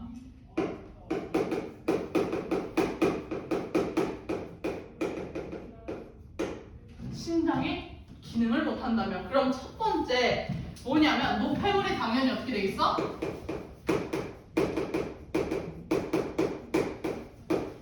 노폐물이 여과되지 않습니다. 그렇다 보면은 농도가 어때? 체내 그 농도가 전부 다 올라갈 수밖에 없겠지. 그치? 자, 그러면 농도가 높아지고요. 그 농도가 높아지면은 당연히 우리 몸은 어떻게 되겠어? 붓게 됩니다. 우리 몸은 붓고요. 결론적으로는 심부전증에 걸리게 되는 겁니다. 너무 위험하죠, 그쵸? 자, 이러한 경우 생명이 위험해지는데 심장 이식 등의 방법도 있지만 기증자가 나타나지 않으면 인공심장에 의지해야 한다. 심부전 환자는 한 번에 4-5시간은 소요되는 괴로운 혈액 투석을 일주일에 서너 번씩 해야 한다. 사실 인공심장은 정확한 말이 아니다. 인공심장이라면 심장을 대신하여 몸 안에 장착하여 계속 쓸 수 있어야 하는데 여기서 말하는 인공심장이란 일종의 혈액 투석기이다. 자, 즉 체외에서 심장의 기능인 노폐물의 여과 기능을 대신하는 수단이다 라고 되어 있습니다. 자, 지금 일단 심장이 죽으면 여과가 되지 않잖아. 그러기 때문에 뭐가 있어야 되냐면 바로 다른 말로 인공심장이라고 합니다. 자, 이 혈액 투석을 하는 것 자체가 결국에는 뭐를 위함이라고? 노폐물을 여과시키기 위함입니다. 그쵸? 왜? 우리가 애초에 심부전증의 원인이 뭐였어? 노폐물이 여과가 되지 않음이었어. 근데 혈액 투석을 하는 사람들은 어떤 사람들이야? 심부전증이 있는 사람들이 혈액 투석을 한단 말이야. 그럼 이 사람들의 원인인 노폐물 여과를 처리를 해주는 기능이 있어야겠지, 인공심장은. 이해됐어요? 이거 문단 간의 연결 이렇게 맺어야 되는 거야. 자, 그래서 원인과 결과에 따라 이렇게 나오는 거고요. 자, 인공심장에서는 노폐물인 요소 등을 제거해야 하는데 요소가 제거되는 근본 원리는 물질의 농도 차이이다. 자, 봅시다. 자, 지금 이 노폐물을 삭제할 거야. 근데 이 노폐물의 근원이 뭐래? 근본 원리, 근원, 농도 차이. 농도 차이로 얘를 없앨 수 있대, 근원을. 이해됐어요? 농도 차이로 근원을 없앨 수 있다. 자, 물이 담긴 컵에 잉크 한 방울을 떨어뜨렸을 때 잉크가 퍼져나가는 것은 컵 속의 잉크 농도를 균일하게 하려는 성질 때문이다. 여긴 어려운 거 없죠? 노폐물인 요소도 농도가 높은 곳에서 낮은 곳으로 이동한다. 얘도 농도가 높은 곳에서 낮은 곳으로 이동을 한대요. 인공심장에서도 같은 원리로 노폐물이 제거된다. 즉 반투막을 사이에 두고 한쪽에는 노폐물이 있는 혈액을 통과시키고 다른 한쪽에는 노폐물이 없는 투석액을 통과시키면 노폐물은 농도 차이에 의해 농도가 높은 혈액에서 낮은 투석액으로 이동한다라고 되어 있습니다. 자 얘들아 그랬을 때 우리 책 한번 이렇게 일자로 펴볼까? 일자로 이렇게 한번 펴봐요. 4번 문제 봅시다. 왜 4번 문제를 보라 했냐면 지금 이 예시에 대한 그림이 4번에 친절하게 나와 있어요. 우리 저번에 6주에 기적할 때 내가 뭐라 했었지? 기술이든 과학이든 전부 다 뭐부터 봐라? 읽을 때 이해가 안 되면 그림을 봐라 라고 했어요. 그럼 더 이해가 되니까. 그랬을 때 투석액과 혈액과 투석액 이렇게 있다라고 되어 있는데 저게 혈액 투석기의 생김새인가 봐. 그랬을 때 우리 농도 차이가 있으려면 어떻게 해야 되는 거야? 봐봐. 노폐물이 여과되지 않는 사람이 인공심장을 쓴다 그랬어. 근데 조금 더 가보자. 노폐물이 여과되지 않는 사람은 이미 몸속의 농도가 어떻다고? 높아. 근데 이 노폐물이라는 것은 결국 어디 있었던 거야? 혈관 속에 있었던 거야. 혈액 속에. 그쵸? 자, 그래서 혈액 속에 농도가 높다라고 이해를 해야 되는데 그러면 이 혈액 속에 농도가 너무 높다 보니까 어떻게 해? 예를 들어 여기가 혈액관이야. 난 두 개만 그려볼게. 여기는 투석기야. 투석액. 이 두 가지가 연결이 돼 있다고 쳐봐. 그럼 얘는 농도가 높아. 얘는 농도가 다른 것보다 낮아. 그러면 우리 농도 차이로 인해 노폐물이 배출이 된다고 했었어. 그럼 어떻게 해야 돼? 높은 데서 낮은 곳으로 이동하는 성질에 의해 두 개가 점점 더 어떻게 된다? 이런 식으로 서로가 같아지는 과정이 생긴다라는 거겠지. 그치? 결국 혈액 속에 있는 노폐물이 어디로 이동하게 된다? 투석액으로 이동하게 된다라는 거야. 자, 그래서 물론 혈액 속에 세포들과 분자량이 큰 단백질들은 반투막을 통과하지 못하므로 다시 몸속으로 들어간다. 얘들아, 이거 어디서 많이 본 문장 아니야? 혈액 속 세포들과 분자량이 큰 단백질 등은 3문단 첫 번째 문장이죠. 아니, 두 번째 문장이죠. 그대로 혈액 속에 남아있다. 그래서 봉원 주머니에서 그 이상으로 넘어가지 않고 어떻게 된다? 세뇨관에서 다시 사구체로 이동한다라고 3문단에 나와 있었어. 기억나니? 보이지? 거기 3문단에. 그러면은 봐봐. 이 신장의 역할, 다시 말해 사구체, 봉원 주머니, 세뇨관의 역할을 누가 해주고 있는 거야? 인공신장인 혈액 투석기가 다 해주고 있는 거야. 이런 큰 세포들이라든가 단백질 입자라든가 이런 것들이 여기로 넘어가지 않도록 다시 여기로 보낼 수 있도록 저 세 가지의 네프론의 역할을 여기서 하고 있다라고 이해를 해야 됩니다. 알았죠? 자, 계속 연결시켜주고 또한 무기, 역류, 포도당 등이 빠져나가지 않으려면 반투막을 중심으로 양쪽이 같은 농도가 되도록 하면 된다. 그치? 왜? 농도 차이로 인해 여과되고 배출된다라고 했잖아. 근데 농도가 같으면 배출될 이유가 없겠지. 그러면은 아까 너네가 질문을 남겼어야 돼. 뭐냐면 사실 인공신장은 정확한 말이 아니다. 그 문단 있죠. 거기 마지막 문장 보면은 체외에서 신장의 기능인 노폐물의 여과 기능을 대신하는 수단이다. 내 노트에는 뭐라고 돼 있냐면 그럼 재흡수 기능은 안 하나? 이렇게 적혀 있어. 왜? 신장의 역할이 뭐였어 아까? 여과와 재흡수였단 말이야. 근데 여기서는 뭐만 말하고 있어? 여과만 말하고 있잖아. 그럼 재흡수는 어떻게 하지? 궁금하지 않니? 너무 궁금해. 그래서 딱 봤더니 농도를 같게 함으로써 재흡수가 아니라 여기서 넘어오지 못하게 막는 거구나. 이해됐어요? 재흡수라는 기능보다는 넘어오지 못하도록 막고 있구나 라고 이해를 하면 됩니다. 농도를 같게 함으로써. 자, 실제 병원에서 쓰이는 혈액 투석기는 가는 여과관이 여러 개 모여있는 구조의 중공사망을 사용한다. 가는 여과관이 수백 개 다발려 있기 때문에 빠른 속도로 투석을 진행할 수 있다. 혈액이 흐르는 방향과 투석액이 흐르는 방향이 같으면 처음에는 노폐물 농도 차이가 있어서 노폐물이 이동하지만 농도가 비슷해지면 당연히 노폐물의 이동이 줄어들고요. 혈액과 투석액이 서로 반대 방향이 흐르도록 해 노폐물의 농도 차이가 일정하게 유지되도록 합니다. 자, 그러면은 어떻게 하겠어? 처음에는 둘이 똑같이 가요. 똑같이 가. 근데 점점 얘네가 농도가 비슷해질수록 이동을 한다 안 한다? 안 한다. 그럼 나중에는 어떻게 해주는 거야? 얘를 반대로 이렇게 돌려줘. 그러면 서로 이동을 안 하기 때문에. 이해됐죠? 그럼 농도가 계속 같게끔 유지가 되면서 처음에는 여과를 먼저 해줘. 이후에 어떻게 되는 거야? 농도가 똑같아지면 더 이상 배출이 안 되니까 일종의 마가 그냥 이건 배출이 안 된다는 뜻인데 결국 이거 무슨 뜻이냐? 신장으로 치면은 재흡수의 기능을 하고 있는 거다라고 받아들이면 되는 거야. 구조가 이해가 됐을까요? 좀 어려웠지, 그치? 그치만 괜찮지?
봅시다. 설명으로 가장 적절한 것은 우리 5번부터 볼게요. 신장을 이식하는 방법과 의학적인 한계를 설명하고 이에 대한 대안을 제시하고 있다라고 했습니다. 자, 이식하는 방법 나왔었나? 인공신장이 이식하는 방법은 안 나왔었어. 그래서 거기서 뭐라 그랬냐면 인공신장이라는 말이 붙을 뿐이지 사실상 그거는 혈액투석이다 라고 말을 했었죠. 그쵸? 그래서 그 방법은 안 나왔었고요. 자, 3번 한번 봅시다. 신장 기능의 이상에 따른 결과를 제시하고 다른 장기에 미친 영향이 있었나? 다른 장기는 언급이 없었죠. 2번 인공신장의 구조와 원리는 있었어요. 그치만 발전 과정은 없었습니다. 1번 구성 물질을 소개하고 기능이 무엇인지 설명을 하고 있다. 이거 구성 물질, 신장의 구성 물질에 대해서 얘기했지 혈액의 구성 물질은 아니었어요. 4번 봅시다. 노폐물 여과 과정이 뭐였어? 네프론이라는 이런 것을 통해 기능을 통해 이렇게 5가지로 여과가 됐었다. 하고서 인공신장의 혈액 여과 원리는 이렇게 된다라고 설명을 했었습니다. 자, 2번 지원아 몇 번 했니? 3번 한번 봅시다. 인체에 필요한 단백질은 사고체에서 여과된 후 모세혈관으로 재흡수된다라고 했는데 인체에 필요한 단백질은 우리 어떻게 된다 그랬어? 애초에 넘어간다 못 넘어간다? 보먼 주머니에 모였다가 올라간다. 보먼 주머니에 모였다가 세뇨관에서 사고체로 넘어간다라고 했지 단백질이 여과된다라는 말은 없었어요. 한번 볼까?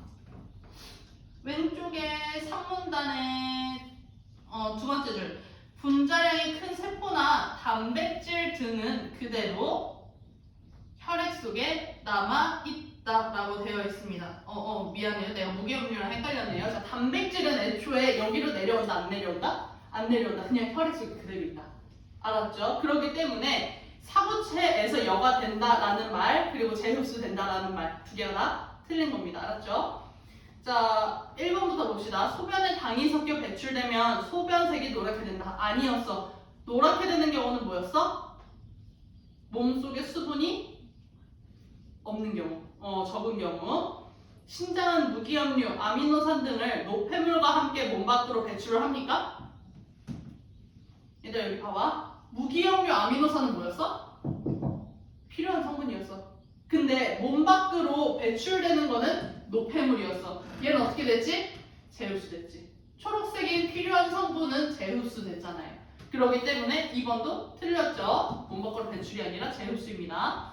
3번 인체에 필요한 단백질은 했죠. 걸러진 노폐물은 세뇨관을 통해 봉원 주머니에 모아져 오줌으로 배출된다. 자, 걸러진 노폐물은 세뇨관을 통해 봉원 주머니에 말이 되니? 안 돼. 왜? 지금 여기 단계가 어떻게 돼 있어? 사고체 봉원 주머니 세뇨관이야.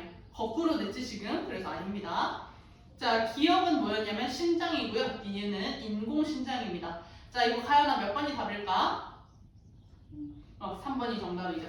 봤을 때 둘 다 어쨌든 간에 혈액 속의 요소 성분을 제거하는 원래의 기능이 있어야 되는 거지. 그치? 자, 우리 지원이 몇 번 했을까?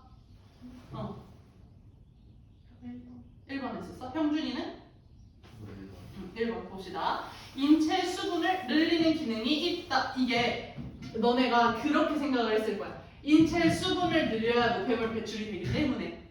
그치? 그렇기 때문에 얘도 결국에 노폐물 배출이 돼야 되는 애들이어서 그렇게 했나 보다라고 생각을 했을 수도 있지만 결국에 인체 수분을 늘리는 기능이 아니라 둘 다 뭐야? 이 수분을 일정하게 유지하고자 하는 항상성을 가지고 있다라는 거야. 3번. 3번. 3번에 3번 한 거야? 지원아 이해됐지?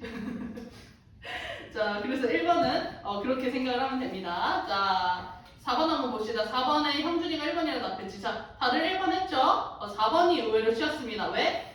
A와 C의 농도는 어떻게 된다고 했어? 투석액의 농도는 낮아야 된다. 왜? 노폐물이 혈액에서 이미 높잖아. 그러니까 낮은 곳으로 보내려면 투석액의 농도가 낮아야 된다. 이렇게 흘러가야 되는 거겠죠. 그쵸? 자, 그리고 보면은 5번은 몇 번일까요? 1번이 정답입니다. 잘했습니다. 자, 잘 찾았고요. 우리 뒤로 넘어가서 여기 한번 지금 읽어보세요. 막막하지? 꼼꼼히 읽어보세요. 이거는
관심을 갖는 대상을 개라고 하고 개를 제외한 우주의 나머지 부분을 뭐라 그러냐면 서라운딩스라고 해서 주위라고 합니다. 그 개와 주위 사이는 우리 바운더리라는 말 많이 들어봤죠? 경계라고 하고요. 자, 그랬을 때 우리 이렇게 한번 정리를 해볼게요. 개와 주위와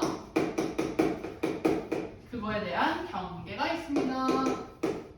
자, 그랬을 때 우리 개는 주위와 에너지나 물질의 교환이 모두 일어나지 않는 고립계, 그리고 주위와 물질 교환 없이 에너지 교환만 일어나는 닫힌 개, 주위와 물질 및 에너지 교환이 모두 일어나는 열린 개로 나눌 수 있다라고 되어 있는데, 이거에는 총 3가지가 있어요. 뭐가 있냐면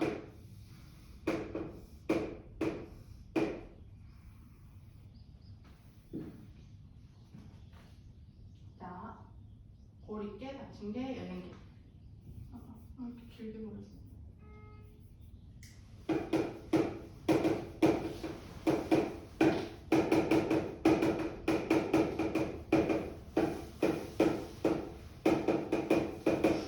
자, 이 고립계, 닫힌 개, 열린 개는 뭐가 기준이 되느냐? 바로 주위와 물질 그리고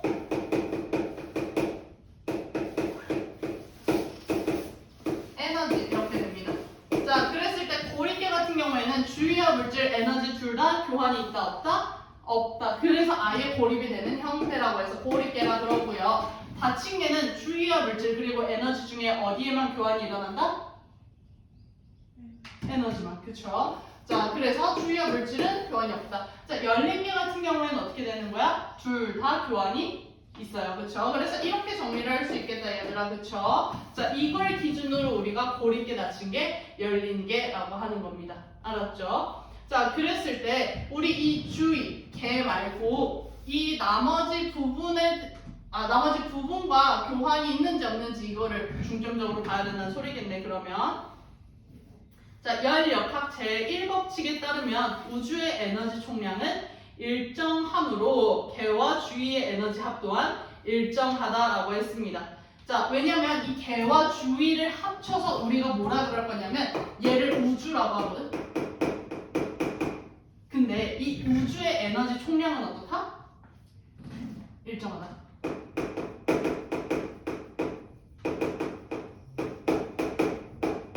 이게 열역학 제1법칙입니다.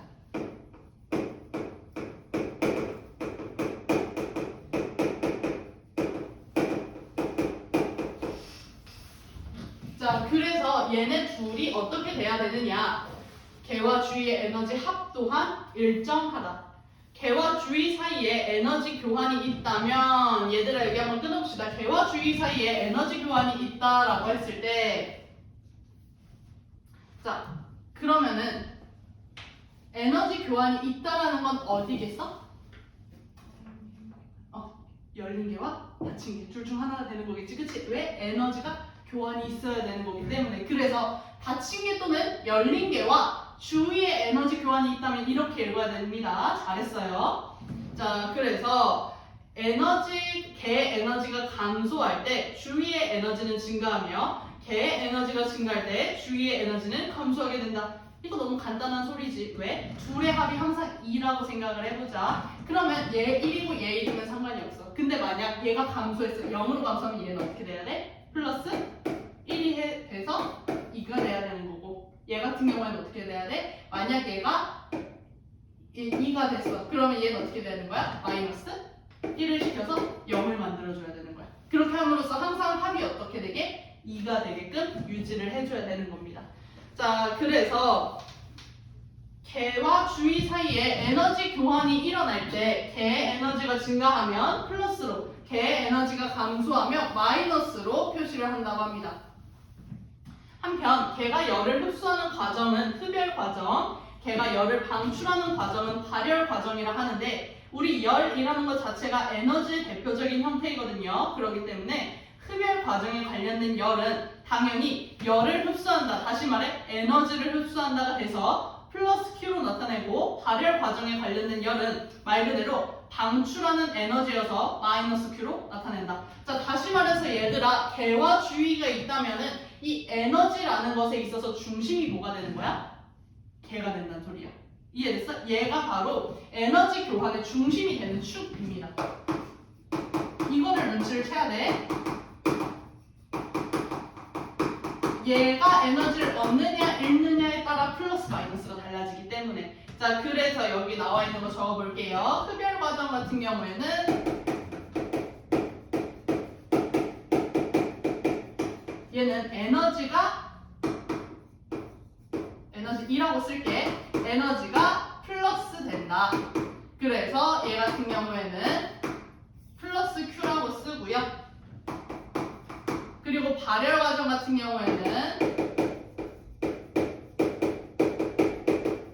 어떻게 된다? 에너지가 방출되는 마이너스다. 그래서 따라서 마이너스 Q라고 적어준다 라고 되어 있습니다. 이거 어려운 거 있을까요? 아직까지? 없지? 괜찮죠? 자, 개 에너지는 온도, 압력, 부피 등의 열 역학적 변수들에 의해 결정이 된다고 합니다. 자, 그래서 여기 나와 있는 이 열이라는 거 있잖아. 얘네들. 이 열이라는 것은 결국 변수에 의해 결정이 된대요. 자, 근데 이 변수들은 뭘 변수라고 하느냐? 온도, 압력, 부피 등이라고 합니다.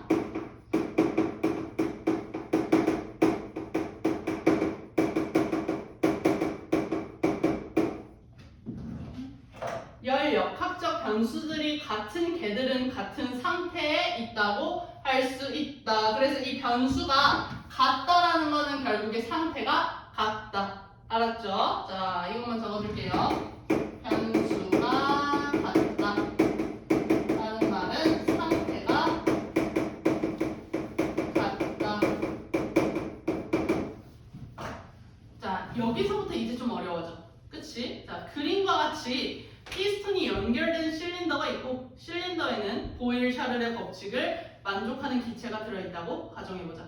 얘들아, 보일-샤를의 법칙 모른다고 실망하지 마. 왜냐면 어차피 너네 고3까지 올라가는데 국어 비문학 지문 중에 보일-샤를의 법칙이 안 나올 경우가 없거든. 어차피 올라가면서 볼 거야. 그때 한번 뭔지 꼼꼼히 잘 보세요. 자, 그래서 기체가 들어있습니다. 먼저 피스톤을 고정하지 않은 채 실린더 속 기체 압력이 P1을 일정하도록 유지한 상태에서 실린더를 가열하여 실린더 속 기체의 온도가 T1에서 T2가 되도록 하면 온도가 높아짐에 따라 실린더 속 기체의 부피는 증가하게 된다. 여기서 한번 끊어주고요. 자, 첫 번째 경우입니다. 첫 번째 경우요.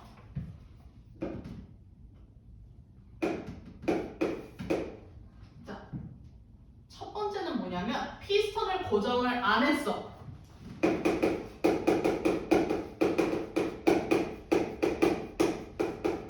피스톤 고정을 안 했고 뭐를 고정을 했냐? 바로 압력을 고정을 했습니다.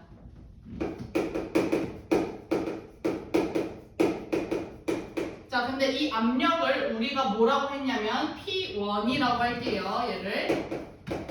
자, 그랬을 때 그럼 얘는 P1이 계속 쭉 이어진다는 소리지. 그치? 압력은 쭉 이어진다는 소리야.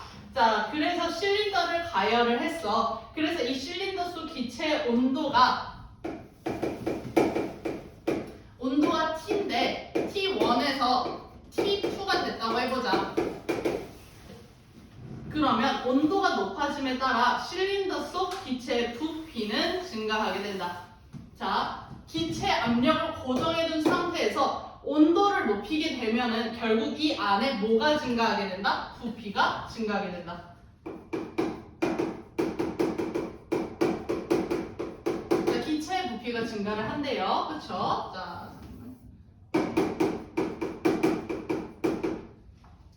이렇게 적어줄게요. 자, 그리고 한편 피스톤을 고정하여 실린더 속 기체 부피를 일정하게 한 경우.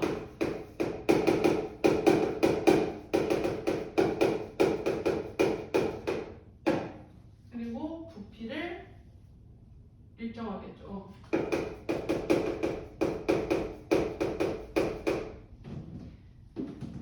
실린더를 가열하면 실린더 속 기체의 온도가 T1에서 T2가 되는 동안 실린더 속 기체의 압력도 P1에서 P2로 증가하게 됩니다.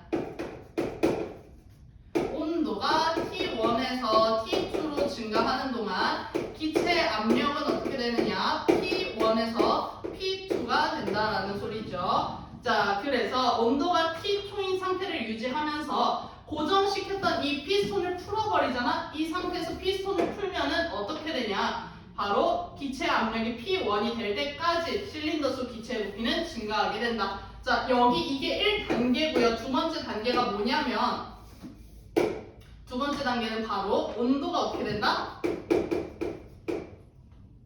T2.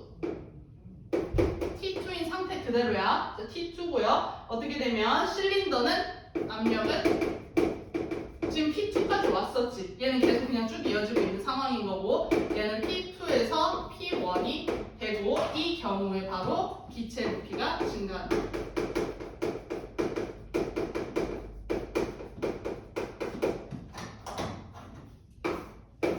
자, 이 부분 굉장히 어려울 거라고 생각을 해요, 지금. 자, 근데 얘들아 이거 되게 아주 쉬운 예시가 하나가 있어. 뭐냐면 우리 밥 먹었을 때 벨트를 하고 있다고 생각을 해보자. 봐봐. 벨트를 안 한 상태야. 그러면 먹으면 먹는 대로 배는 어떻게 될 수 있어? 커질 수 있는 상황인 거지, 그치? 자, 그런 상황에서 우리가 어떻게 되느냐? 압력은 그대로 고정을 해놔. 우리 배에 들어간 압력은 그대로 있겠죠. 그치만 우리가 먹으면 먹을수록 어떻게 돼? 이 배의 크기는 늘어나게 된다는 소리야. 그게 바로 기체 안에 있는 부피가 증가해. 왜? 고정시켜놓은 피스톤이 없기 때문에 이 부피가 계속 올라갈 수 있다는 소리야. 이해됐지? 그래서 피스톤이 늘어날 수 있다는 소리인 거고 온도를 올리면 그만큼 기체가 커져서 얘 같은 경우에 우리 벨트를 꽉꽉 째어놨어. 부피가 고정되어 있는 상황이야. 그런 경우에서 우리가 많이 먹으면 많이 먹을수록 우리는 어때? 배가 팽창해. 배 많이 아프거든? 기팽하면 배 아픈 경우 한 번쯤 해보지 않았어? 그럴 때마다 바지 이렇게 반씩 풀어주잖아. 그거랑 마찬가지야. 우리가 벨트로 고정을 해놨기 때문에 배가 커질 수 있는 한계가 있는 거야. 그래서 압력이 당연히 커질 수밖에 없어. 압력은 뭐야? 우리가 받는 힘의 저항이거든. 그 저항이 커지기 때문에 만약 온도가 우리가 이 배가 빵빵히 지금 차있지. 이 상태에서 벨트를 딱 풀어봐. 피스톤을 풀어봐. 여기 피스톤 푸는 과정이잖아. 벨트를 딱 풀어봐. 그럼 배가 어떻게 돼? 붕! 이러고 나가버려. 그럼 어떻게 된다는 거야? 우리 배의 부피는 증가한다는 소리야. 이제 좀 이해가 됐어? 고정을 해놨느냐 안 해놨느냐의 차이로 이렇게 된다는 거야. 압력을 고정시켜 놨으면은 온도가 올라감에 따라 당연히 안에 있는 것이 늘어나게 되는 거고요. 얘는 고정을 해놨어. 부피를 고정해놨으면은 이렇게 두 가지 계단을 통해서 변화가 일어난다는 소리야. 이해됐죠? 자, 그랬을 때 밑에 한번 읽어봅시다. 이때 전자의 경우를 A, 후자의 경우를 B라고 하면 자, 이게 A고요. 이게 B입니다. 자, A는 T1, P1인 초기 상태에서 그치 얘들아 여기 봐봐. P1, T1인 초기 상태에서 T2, P1인 최종 상태가 되었습니다. 그쵸? 자, 그리고 B 같은 경우에는 어떻게 되냐? T1, P1인 초기 상태에서 T2, P2 둘 다 늘어났지? 그런 상황에서 뭐는 계속 고정이야? 온도는 계속 T2로 고정을 해두고요. 마지막에 압력은 낮아지는 P1의 상태인 최종 상태가 되었다고 할 수 있습니다. 자, 그랬을 때 이 두 개라 할 수 있는 A계와 B계 얘네가 같은 상태에 있으면은 얘들 같은 상태 뭐라고? 같은 상태는 변수가 같다. 변수가 같다는 건 결국 무슨 뜻이야? 지금 여기 봐봐. 이거 너무 중요하다. 압력, 온도, 그리고 부피 이 세 가지가 다시 말해 조건.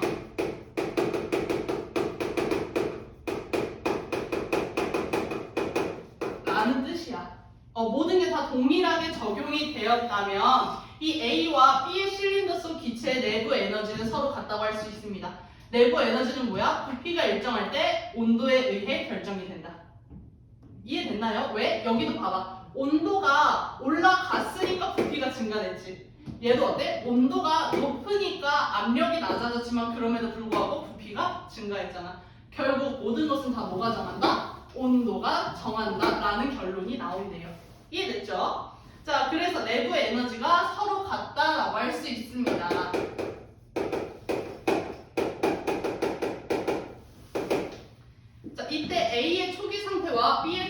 상태, A의 최종 상태와 B의 최종 상태는 다 다릅니다. 각각 같죠. 그렇지만 초기 상태에서 최종 상태에 이르는 경로가 달라. 얘 같은 경우에는 어때? 한 번에, 얘 같은 경우엔 두 번에 이렇게 다르죠. 따라서 두 개가 같은 상태에 있다고 해서 두 개가 만들어진 과정이 같다? 그거는 아니다. 자, 또한 어떤 개의 변화가 일어나는 경로는 초기 상태에서 최종 상태를 진행하면서 거치는 일련의 상태들로 이루어져 있으며 이 두 상태를 연결하는 경로는 무한이반화라고 되어 있습니다. 자, 그러면은 해설은 여기까지 하고 혹시 중간에 이해 안 되는 부분이 있는 사람? 없죠? 형준이도 괜찮아? 자, 이해했으면은 뒤에 문제 한번 지금 풀어보세요.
다 풀었어? 다 풀었어?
정말 잘 그렸다.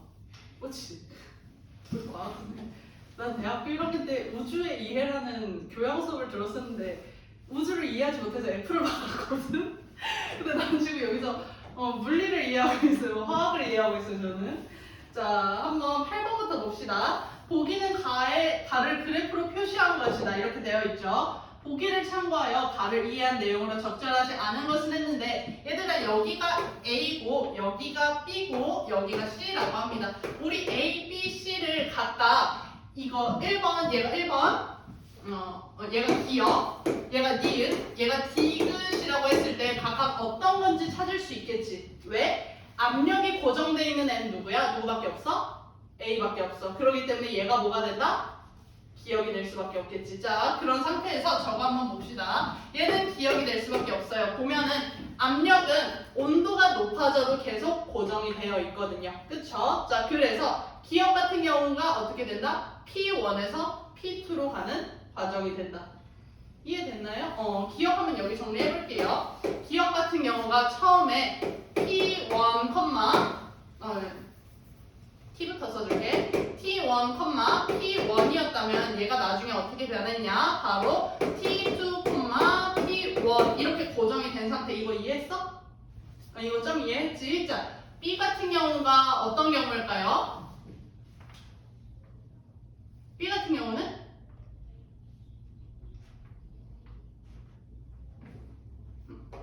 얘는 뭐야? 화살표가 이렇게 내려가 있구나. 얘는 뭐라고 이해해줘야 될까? 방금 뭐라고 했어? 여기서 여기로 먼저 올라가지. 어떻게 올라가? T도 증가되고 P도 증가가 되는 경우야. 그러면은 결국 기역 같은 경우에 우리 저거 기역 같은 경우에는 A에서 C로 가는 단계였어. 맞을까? 그치? A에서 C로 가는 단계였다면은 그러면은 우리 B 같은 경우는 어떻게 되는 거야? 처음에 니은이 뭐야?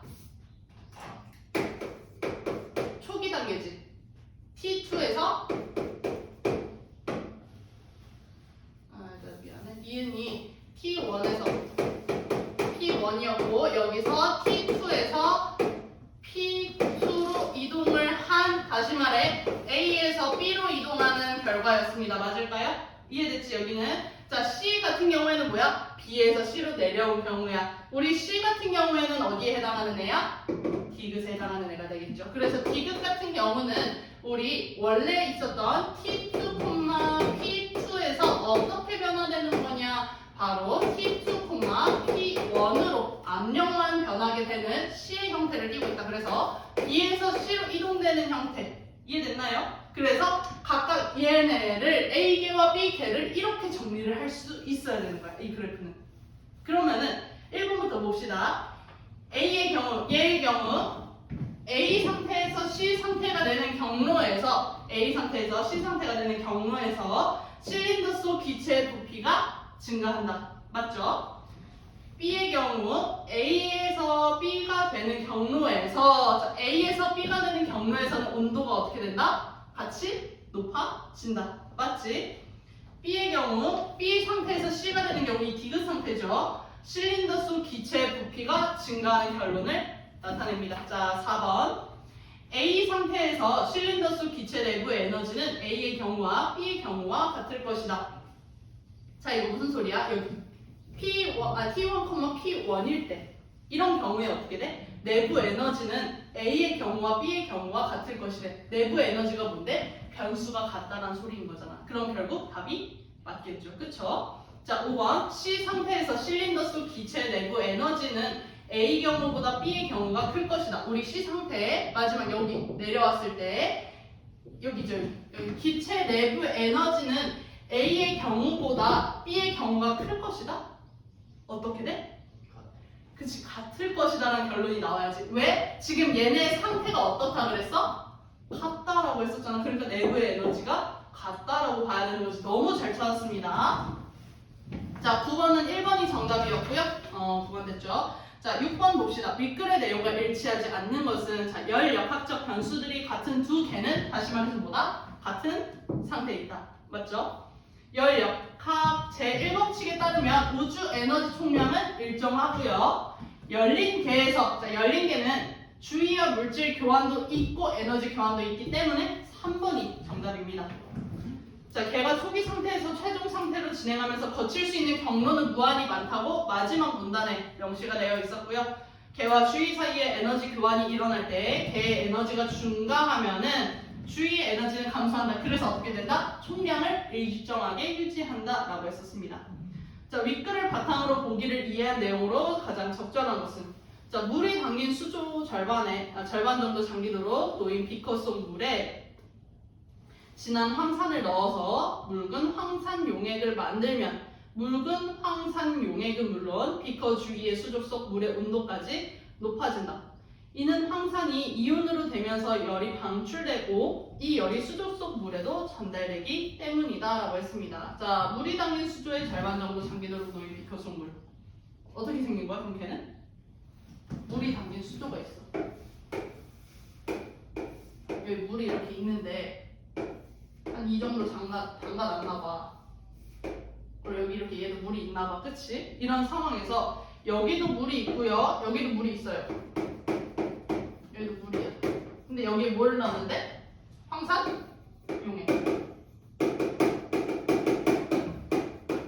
그래서 얘는 진한 노랑인데 얘가 약간 묽다. 그치? 응, 묽은 황산 용액이 되었어. 이러면은 어떻게 되냐면 이 묽은 황산 용액의 온도도 올라가고요. 얘의 온도도 올라가고 얘의 온도도 올라간다라는 거야.